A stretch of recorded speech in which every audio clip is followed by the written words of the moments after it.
you've always wanted to become fluent in English, and it's never too late to become what you might have been, right? If you are deadly serious to study English, please give me 15 minutes of your time because I made this video for people like you, and I bet you won't regret watching this. No matter how old you are, no matter where you live, it is possible to be fluent in English. Why am I so sure about this? Because I couldn't say anything in English when I was 23 years old. But compared to before, now I speak English quite fluently. And, well, yeah, if I can do it, you can do it. That's what I want to say. Hey, what's up guys? I'm Yuya. Thank you so much for taking your time and watching my video. In this video, I'm going to share some tips about learning English, which I gained through my personal experience, and more precisely like how I became fluent in English in Japan. But please don't get me wrong, I'm not here to brag about how well I speak English. It's not like that. To be honest with you, I have never been satisfied with my English level yet, so still I've been putting in a lot of effort to be better every day. I still have a long way to go. Let me quickly introduce myself before we get started. I'm not an English native speaker or person returning to Japan. I was born and raised in Japan, and I've spent almost my entire time here, so I was hesitant about whether I'm qualified to talk about this or not, even though I've always wanted to share what I'm gonna tell you today. At the same time, I've been asked many times about how I become fluent in English by my colleagues, customers, friends, strangers, and also my subscribers. And I realized there are so many people out there who struggle with reaching the next level. So I feel like I gotta do this thinking about how terrible my English was.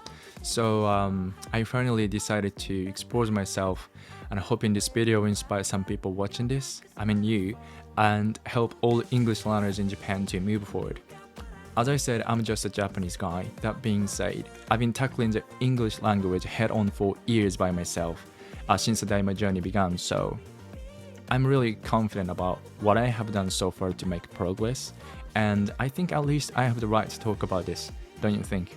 Whatever you do, mindset is definitely important, but this video is not gonna be like just talking about the importance of mindset. I know most of you guys may not be interested in my past, so I'm gonna make long story short, but please bear with me for a little bit.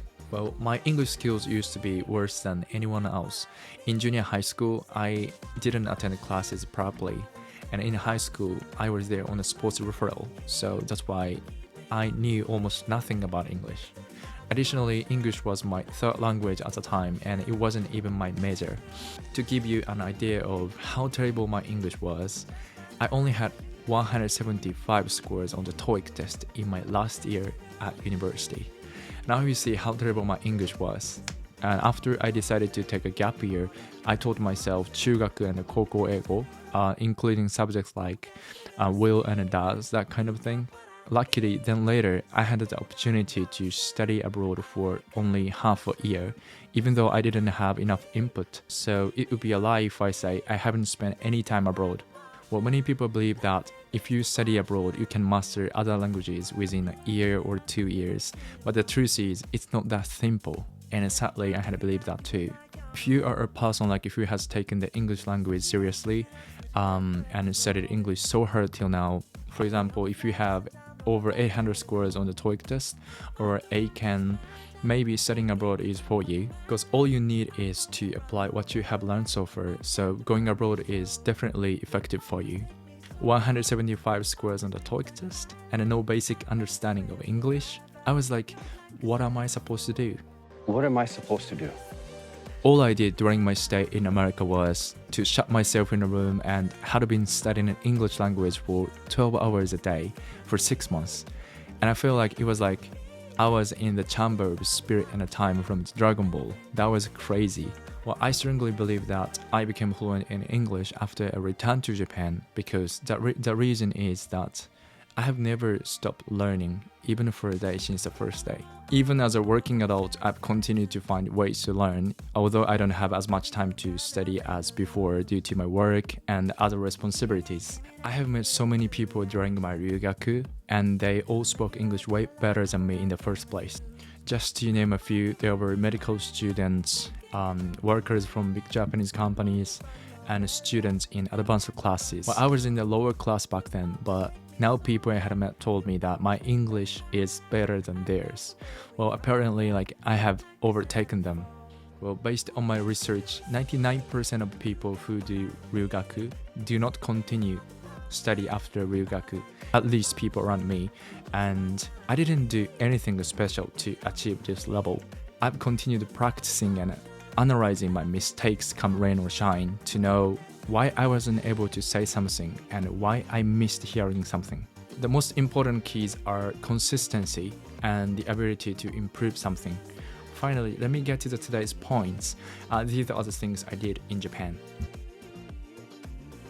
In my view, the important part about studying English is you learn these three things: grammar, vocabulary, and pronunciation. You take them seriously. And to begin with, I'm going to tell you the importance of these three things and why they're so important. So basically, my thoughts on them. Then I dive deep into two categories, speaking and listening. And I know speaking and listening are the ones Japanese people struggle with the most. I learned about grammar first, as I said earlier. Everything has rules, right? And English does too.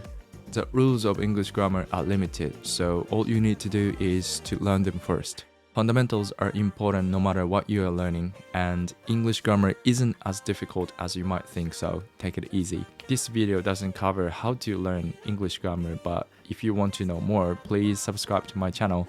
I might make videos with my tutors. If you think English grammar isn't important but still want to be fluent in English, and I think that's nonsense.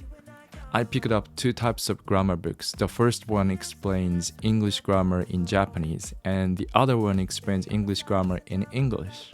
Why did I take two books? Because I thought I couldn't understand if a book was all written in English, so I learned with a Japanese book first, then with an English book. It really helped me to deepen my understanding of basic English grammar as I learned it in both languages. If you don't need a Japanese one, that would be great, because by doing this, you can build up your English brain. In other words, if you learn the English language in English, you can make a habit of learning English in English. You know why? Because literally you try to understand the English language in English. Books are categorized into many different levels, so pick up the one that suits you.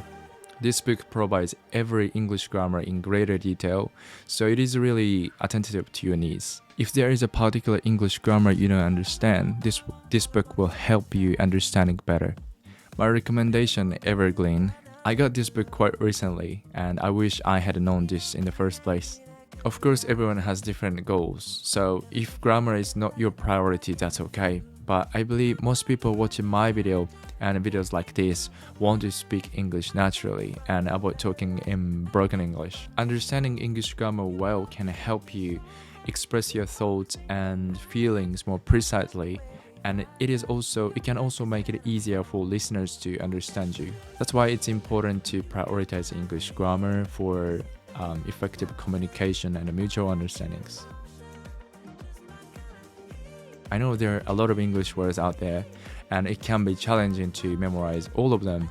That said, if you know many words, it's fun because you can describe things and situations in many ways with clarity. Why is learning vocabulary so important? It's simple because you can't have output if you don't have input.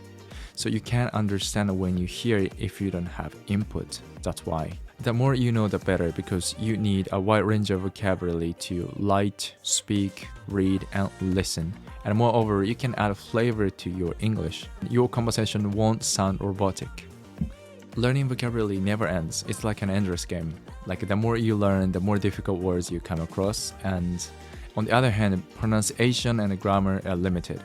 I hate to say this because I think scores don't matter, but I want to tell you how and why it's an endless game. So, I have scored over 900 on the TOEIC test, and I have ACAM Pre-1 level, but I still have so many words that I need to know.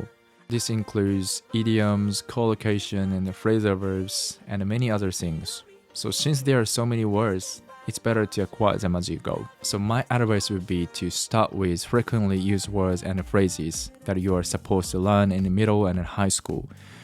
Then choose books that are relevant to your goals. For example, if you are preparing for the TOEIC test, you look for books that cover TOEIC vocabulary And if it's Aiken, get books for the Aiken. At first, I chose 2 vocabulary books covering junior high school and high school levels.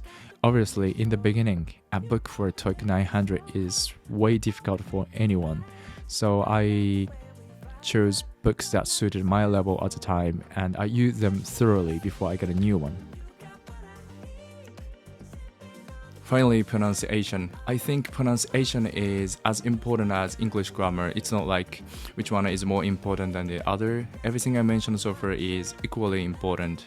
Why is pronunciation so important? It's because you need it when you listen and speak to be understood by others. If you have enough time and if it's possible, why not learn phonetic symbols? As I've learned English words through my ears, I haven't learned about it before, but I'm sure that knowing them would definitely help you in many ways. And apparently, like phonetic symbols also have their limits, so if I were you, I would learn them. I'm not saying that you can't have your own accent. You should be free to have your unique way of speaking.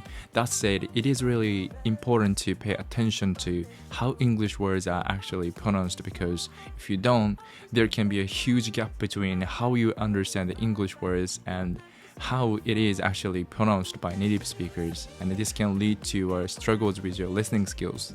And for example, this word effecto, in Japan we pronounce this word like effecto, but native English speakers don't pronounce this word like effecto. They actually say like effect. Well, so another example of this is put it up. Well, in Japan we pronounce them like separately, put it up, but native English speakers actually pronounce like put it up. You see, like every word sound like connected. They're completely different, that's why you can't hear them. But if you understand how it is actually pronounced by native speakers, and you can hear them when you hear it. Put it up! Yes, put it up. I always learn something to speak. Guys, from today, please learn everything to speak, not just for the sake of knowledge, because having this mindset or not makes a big difference in the long run. When it comes to learning the English language, making mistakes is an important part of the process, because if you have an emotional response to something, you are less likely to forget what you have learned. Emotions such as sadness, anger, happiness, embarrassment, they can all play a role in how well you retain information.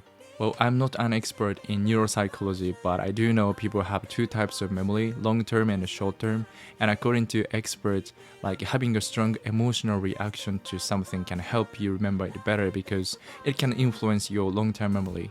So imagine a situation and speak it out loud. For example, let's say today you learn the word of tipsy, and you feel the emotion that you get when you're tipsy. So by doing this, you can feel the differences between like being tipsy and when you are drunk. Have you ever felt tipsy? So connect your memory with the word and make sentences like, for example, I was tipsy at home last night because he made me drink a couple beers, like this. I always talk to myself in English whenever I learn something new. Otherwise, I wouldn't have achieved the speaking level I have now, because I'm not in an English speaking environment at all. You can speed up the process of making sentences only by practicing. For example, let's say you can't say 昨日ジムに来ましたか in a real conversation. Maybe you just don't get used to making a sentence process. Maybe you can ask like, you went to the gym yesterday. No. And when you ask someone, I have to use do or will, which is like, do you go to the gym yesterday? No, I'm asking about the past. So, did you go to the gym yesterday? You repeat what I just did over and over every day, and you get used to it. The more you practice, the faster this process gets. So practice.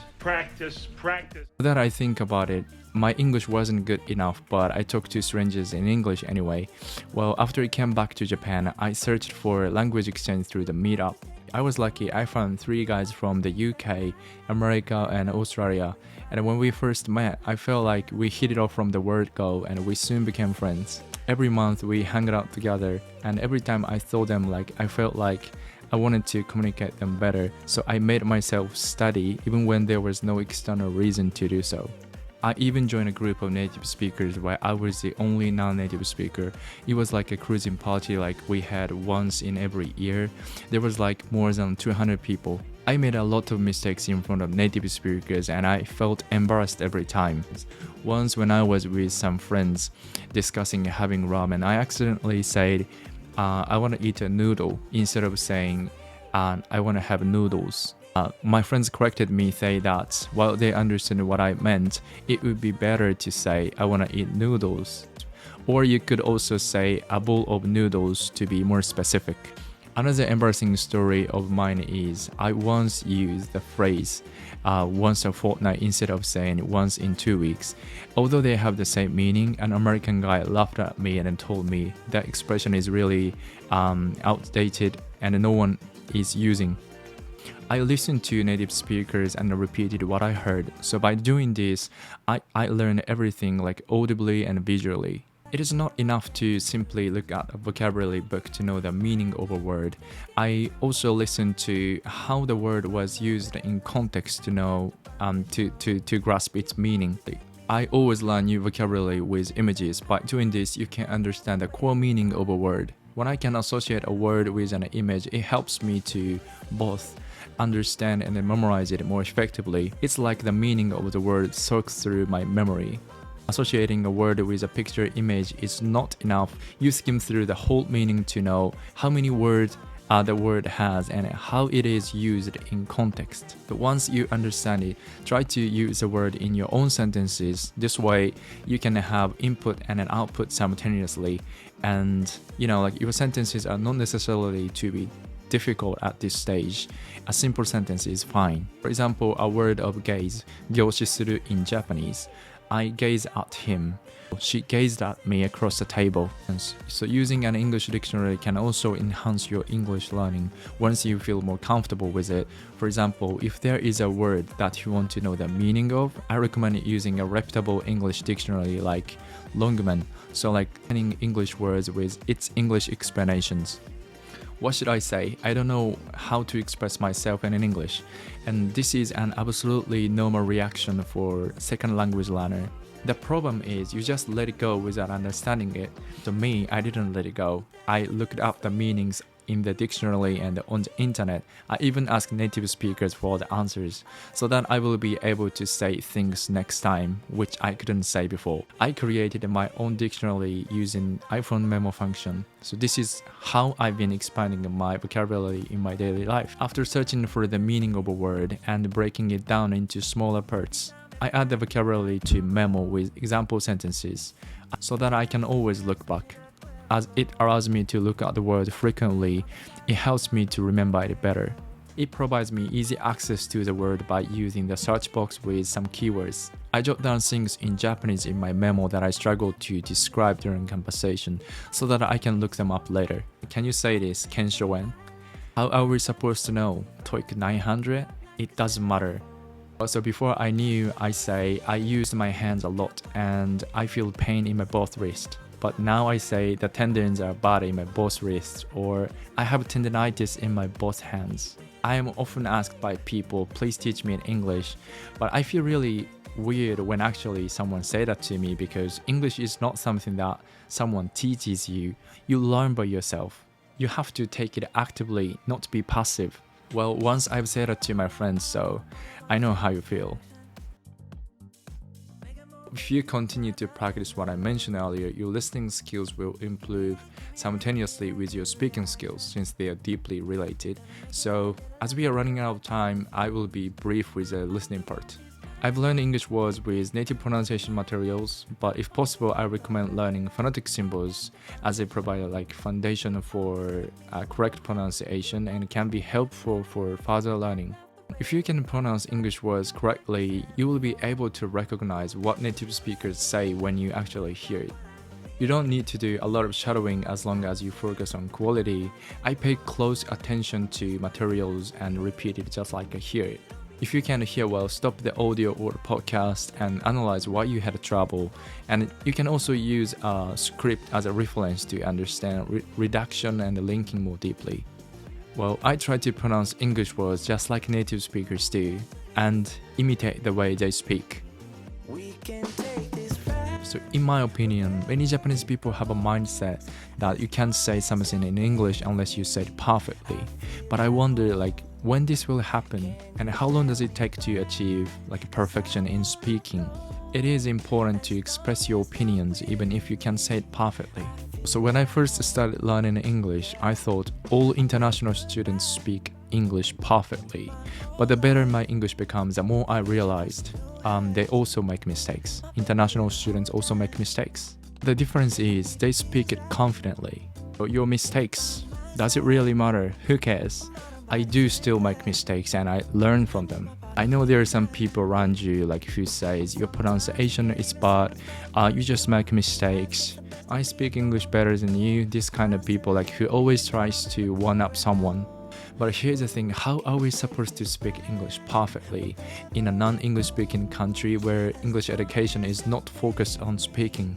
So what I can tell you is make a lot of mistakes and confidence will follow. I know it's really frustrating, but enjoy the process to keep learning for a long time. If it's just tough, you can't continue it. Remember, everything important in life takes time. English is the same. I literally couldn't say anything before, and I still sometimes find myself struggling to express myself in English, but I have no problem communicating with native speakers in English. So maybe this is the most important things I mentioned today. So let me say this again. The most important keys are consistency and to have the ability to improve something. Time is up. Sorry guys, I still have so many things that I might share with you, but that's all for today. And thank you so much for watching until the end. I hope you enjoyed it and found my video helpful. If you guys like my video, please thumbs up and please don't forget to hit the subscribe button below. I need your support to grow my channel. I need your help. Please feel free to use the comment section below to exchange your thoughts with others, and you can also share what you have learned today. So that's all for today. Thank you again. I will see you in the next video. We can take this.